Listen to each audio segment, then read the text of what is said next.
I know it's here somewhere. Finally. Oh, it's time for the doctor.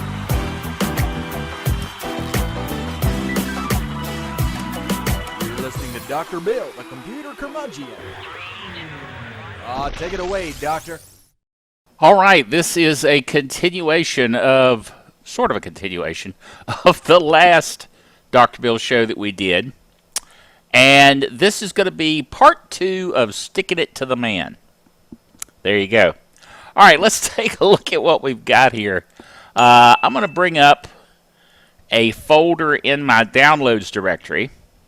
And I want you to see that I've downloaded the Windows 11 22H2 English 64-bit ISO. That's a mouthful.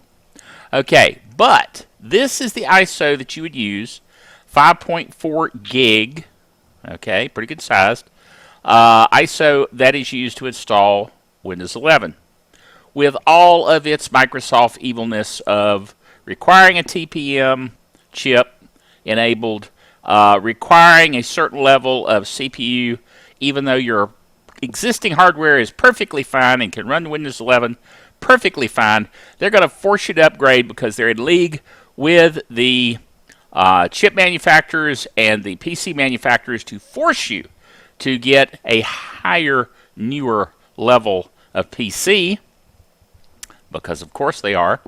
But there, last time we showed that there is a pre-compiled, if you will, ISO to install Windows 11 called Tiny 11 that takes care of all those issues. Well, it turns out you don't have to use Tiny 11. I found out about this in a roundabout way. I had built a machine using Tiny 11, and then I tried to run a particular software package. It was actually eSword, which is something I use all the time, and it didn't run. And I found out there's some underlying things that Windows has that it requires. And so I was looking for a way to fix this, since I had built this machine and didn't want to unbuild it or to rebuild it. And I found this will work. Rufus is a tool. Let me fire it up here. It's actually a standalone file. You don't have to install it. But as you see here, Rufus is a system for burning, is that the right term? Building a USB stick with Windows 11 on it. Okay, this particular stick is what I used. It is an 8 gig standard thumb drive, USB thumb drive. And here's what we're going to do. We're going to select go to my temp directory that I created that's got that ISO in it. We're going to select that ISO, and then we're going to come down here to device. Actually, I need to plug this in, even though I don't want to reburn it. We got to have it there so it'll find. There we go, the 8 gig stick, and then no, I do not want to save what's on it.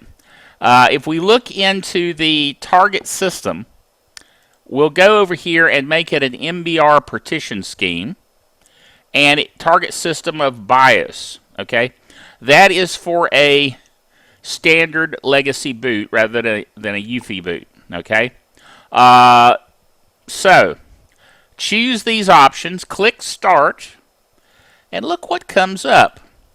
Now I'm going to uncheck a few things here, because when you first bring it up without having chosen anything, this is what you get. Remove requirement for 4 gig plus RAM and secure boot and TPM 2.0. So how is that? With one click of the mouse here, you can tell it to remove that requirement. One other click here allows you to remove the requirement for an online Microsoft account. Then you can create a local account with the existing username, in this case my username. set regional options to the same value as the current user, and disable data collection. So you can skip the privacy questions, so they won't collect any data. If you then go ahead and OK this, it will create a USB drive that will allow you to install Windows 11 without any of this stuff. Now, in my case, as I say, I'm not going to go ahead and burn this. I'm going to get out of it and close this out.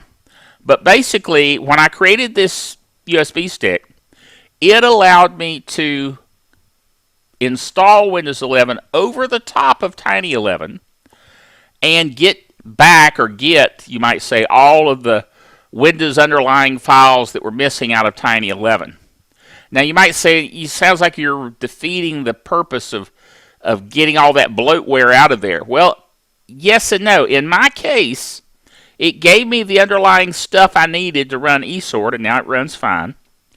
However, it didn't install Xbox and all of the other junk that I had uninstalled from my previous build running Tiny 11. See what I'm saying? So it didn't put the bloatware on there, but it did give me some of the underlying tools that I needed to run other software. Now, I'm not saying you are necessarily going to run into this situation, specific one that I did. This is how I solved my problem. However, if you're just wanting to install Windows 11 on old hardware and not run TPM, you don't have to go to the trouble of going out and locating something akin to a Tiny 11.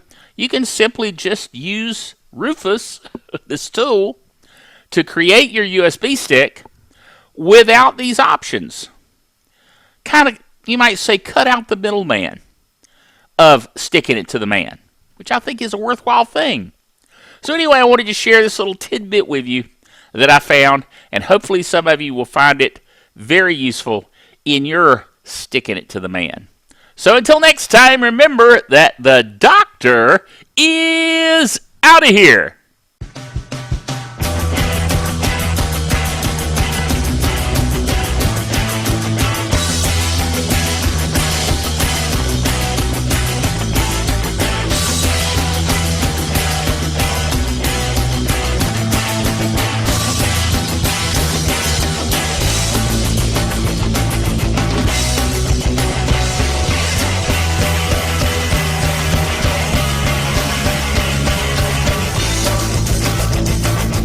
Dr. Bill, the Computer Curmudgeon, is a production of DrBillDaily.net with all the honors, rights, and privileges thereunto appertaining. If you're watching us on YouTube, be sure to subscribe to our channel and ding the bell to be notified of future videos.